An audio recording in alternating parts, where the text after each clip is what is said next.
My brother kicked me out of our parents' house because his girlfriend dared him to. When I told our parents, their response shocked us all. I, a 20-year-old male, live with my parents and my brother Mike, a 23-year-old male. We live in a fairly decent home in a good neighborhood.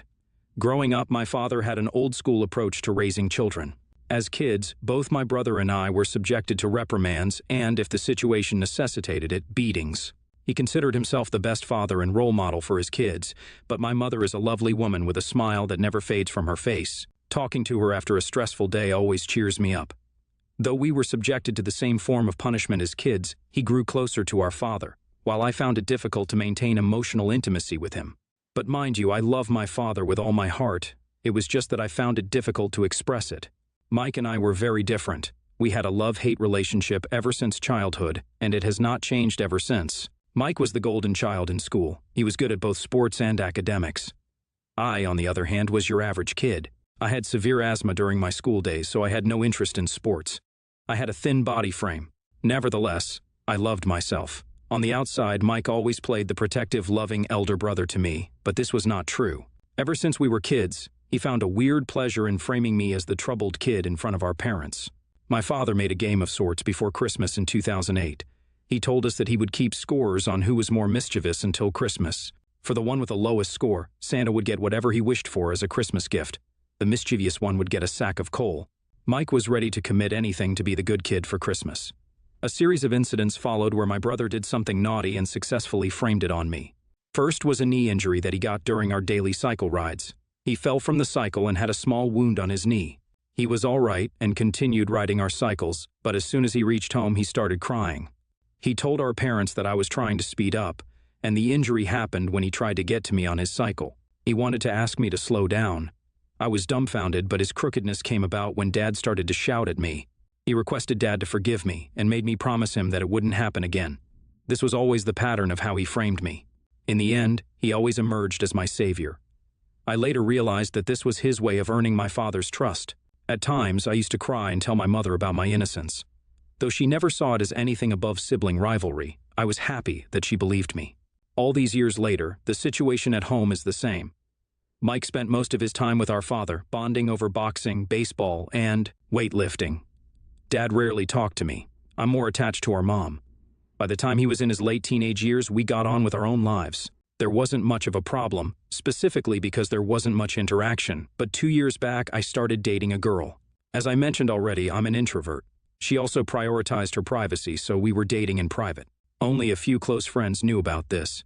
Though my brother had a popular run in school, he never had any meaningful relationships. He always wanted to fall in love with someone, but he downplayed his desires by saying that girls are a major pain in the ass and dating distracts you from your goals. My girlfriend and I had a fairly decent run. We had similar interests and the same friend group. It was fun. One day, Mike came to my room and started ranting about random stuff. This was odd. We rarely talked for the past couple of years, and here he was, trying to have a full-blown conversation. But I played along. The topic slowly moved to women and dating, and he asked me straight if I was dating someone. He had heard that I was dating a very gorgeous girl, his description from a mutual friend, and did not believe it. I told him the truth. He pushed me to show photos. After much persuasion, I gave in and showed a few selfies that we had. His face changed to pale. I could sense that he couldn't digest the fact that someone found me attractive. That ended there. Later, a mutual friend revealed to me that Mike had forced him to share the socials of my girlfriend with him, just to get to know my little brother's girlfriend better. But I left it at that. My girlfriend had decided to move to another state to continue her education. We decided that it was not practical to continue dating long distance and ended it mutually. Around this time, I heard that my brother was going out with a girl. For the first couple of months, I thought he was making this up because nobody saw her, and nobody knew who she was. But whenever Mike talked about this girl, he was head over heels for her. He asked me about my girlfriend. When I told him that we broke up, he told me that he was surprised I was alive. If it was him, he would have killed himself after a heartbreak. That is what love meant to him. He sounded hypocritical, as this was the guy who advised me just a few months ago that women distracted men from their career goals. But I hated to engage in a debate with him and just nodded to everything he said. On a Friday, a message popped up on our family group chat. It was a selfie of Mike with his girlfriend. He said that Dad had agreed to invite his girlfriend in for dinner the next day and would appreciate it if we were all present. I knew that the message was intended for me. I had no interest, as I was aware of all the awkward and cringe conversations my brother would initiate. But on the brighter side, I saw that my father was being more liberal now. If 5 years back someone told me that my father would invite one of his son's girlfriends for dinner, I would have called them delusional. But that was happening now, so I decided to stay at home to witness it. Mike was over-enthusiastic and overexcited throughout the next day. He had a smirk on his face every time he looked at me, but I did not give it much heat. But I was anxious about how the dinner would go. My brother came home with his girlfriend later in the evening. Her name was Kathy. He introduced her to Mom and Dad first. Okay, a little bit about how I look. Though I have the body of a 19-year-old, my face still has baby features. I hate it when people infantilize me. This is exactly what she did when I greeted her. She screamed out loud that I was such a cute baby and asked how old I was. Both Dad and Mike laughed out loud at her pampering tone, but I felt disgusted. The moment she was in our home, she behaved in a very strange way. She commented on everything, from the wall decor to the clothes I was wearing. But I noticed that she tried to please our father. There were a few paintings in our house that Dad bought a few years ago. She was keen to appreciate them. When we sat down for dinner, she again ranted about the amount of food that I was taking in. She told the family that she was a dietitian and commented that if I had to man up like my brother and father, I had to eat more than that. She was constantly complimenting Mike the whole while. But it is when she started to target Mom that I felt enraged. She commented about how my mom should take up new hobbies and come to community meetings like her mom. A thing to be noted here is that my mom has better educational qualifications than my dad, but she decided to stay at home to raise us. Though she never showed it outside, it is something that she regretted. So now Kathy was poking my mom at her sensitive spot. Suddenly, my brother interrupted and said, "You should start advising Jake. Perhaps then he will start working to find his own weed money instead of stealing from his brother." My head went dizzy immediately after hearing this. I looked at my dad. He was staring at me with his eyes that looked like craters from hell. My immediate response was to sheepishly laugh it off and then stare at my phone. I could hear Kathy in the background enlisting the impact of weed use. Now, to be honest, I don't have an opinion on whether weed is good or not, but one thing I'm sure about is that I have never spent a single dime on weed. In the next few minutes, I could hear my father shouting at me because he took my brother's word as always. He was not even ready to hear a single word from my side. He wanted to raid my home. To add insult to my injury, my brother asked my father not to be too harsh on me as my girlfriend had recently left me. This caught my mom's attention. I used to share every incident in my life with my mom. She was surprised I didn't share this with her. My father used this to further state that I could keep secrets from them, and my weed usage was one such secret. My father felt his integrity as a good father was being questioned. He felt ashamed in front of Kathy. She played along with Mike to suggest that there are facilities that treat addicts nowadays. I was sweating gallons, and my clothes were blotched in perspiration. Verbal diarrhea by my dad reached an end when he demanded an inspection of my room. I said it was impossible to search my room. I have no idea where I got all the courage to resist my father's advancements, but I fought tooth and nail to resist him from searching my room. There was no reason for that, but I did it. That's when he declared that either I can live at his house, adhering to his rules, or I can leave. His ultimatum knocked open something in me, some strange energy. I stood my ground and narrated all the injustices that I have suffered under him. He protested initially, but then sat down to listen. I narrated events that I never thought I remembered or impacted me. I told him how much I felt left out while he was teaching Mike to box, weightlift, or play baseball. He once told me I was less of a man if I couldn't stand up to my bullies in school. Initially, I could hear my mom sobbing, but by the time I finished, I could see that my father was in tears. I was determined to leave, but before I stormed out, I stood in the doorway and told Mike, "I thought you would stop texting my ex once you got a girlfriend." My phone is since then being stormed with messages and texts from my brother and mother, no phone calls yet from the father. I had decided to go in low contact with my brother and father for the sake of my mental peace. Apparently, Mike wanted to propose to Kathy and already bought a ring. She playfully told him that she would say yes if Mike was cunning enough to kick me out of the house on their first family dinner together. She called it a prank or ice-breaking session, but I could only see trauma in it. But my last rant about my childhood was so believable that Kathy believed a lie about Mike texting my ex-girlfriend. Only if I deny it will she talk to Mike again. I attended my mother's call, who said that whether or not I clarified the thing with Mike and Kathy, I should call my dad and apologize to him. He's been so depressed ever since I left. Some mutual friends have guilt-tripped me into thinking that I ruined the relationship. But what about my mental peace and years of being neglected? For years, I've taken the initiative to fix everything. But now I'm tired.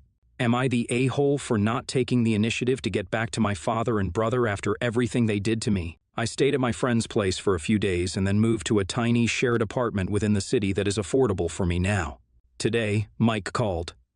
We were silent on the phone for a while. I was adamant that he should make the conversation. He told me that Dad asked him not to step into his house until he brought me back with him. He was sobbing. My heart went out to him, but I made sure that I would take decisions only using my brain. He asked me whether I could talk to Kathy. I mentioned that I could. He requested I go home, but when I asked if he genuinely wants me there so that he can return home as well, he felt silent. My answer was there. After the call, I contacted Kathy to explain what happened, but she demanded that she wanted to talk to my ex-girlfriend to confirm. I denied this. Mom calls me every day. My dad always considered himself one of the best dads, and he is shattered to learn how much he went wrong. But I was stunned. I will return only after Dad initiates a conversation with me. So, after the end of the first month, I started taking therapy. Therapy has been very helpful for me to come out of the shadow of my brother and father. Yesterday, on my walk back from work, I saw a familiar figure waiting for me near my apartment. It was my father. I felt a chill run down my spine. I invited him to my room. We didn't talk much about the incident at all. He initially said that my mom misses me. At some point, he added that he missed me as well. I started crying at that point. I sat close to him and he put his arms around my shoulder. I don't think my father had ever done that before. I was healing inside. He cheered me after I finished sobbing. We sat there for some time, chatting. He didn't force me to come home, but reminded me that I was welcome there any time. It took me 20 years to feel the warmth and love of my father. I am yet to call my brother because I ruined his relationship, but I'm planning to call him soon so that we can have dinner together at home after many months. NTA, not the a-hole. It took you years to acknowledge the problems that you were facing. The subtle things that may look like sibling rivalry can leave a lasting impact on the minds of people. Minor incidents in your childhood can have terrible long-term impacts on your adult life. It is important to address such issues. You needed to get closure from your father and brother. It might not have helped if you went behind them to seek an apology. It's best for you to wait. NTA, but I feel like it was unfair towards your ex-girlfriend to drag her name into your family issues. For context, I'm a 29-year-old male. My wife's a 28-year-old female. Family are wealthy. They also live in a cheap area, so their money tends to go even further than it would elsewhere. Wife and brother-in-law, a 23-year-old male, went to elite private schools, had 3 tropical holidays a year, luxury cars bought for them at 18, etc. It may be relevant later that I'm from a working-class background.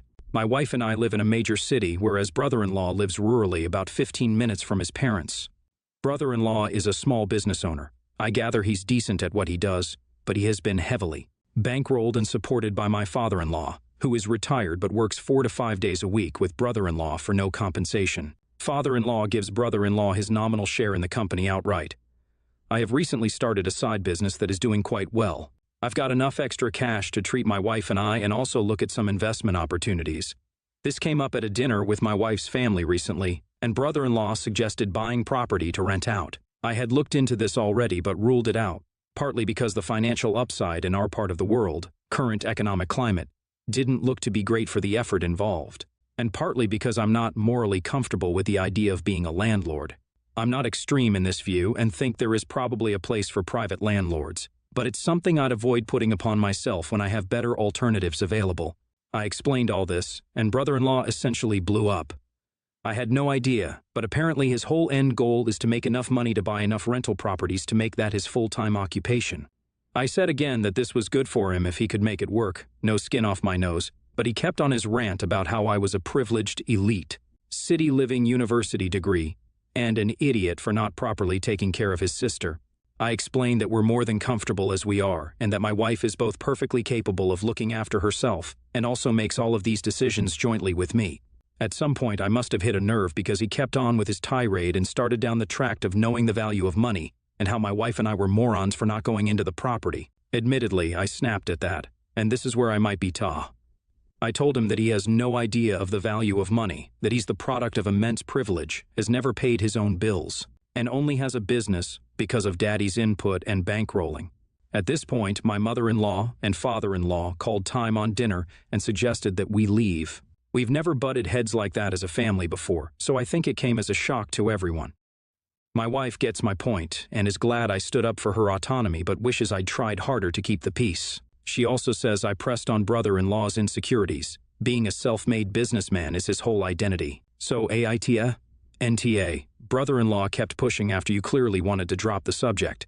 Not only that, but by criticizing your lifestyle, he opened up his own for criticism in return. It sounds like the family is used to putting up with brother-in-law and his parades and don't expect people to stand up for themselves against him, which would track based on him being the golden child. NTA. What's with all these wealthy babies claiming they're self-made? Are you actually self-made if your parents front you all the cash for your business? I don't think brother-in-law will ever change.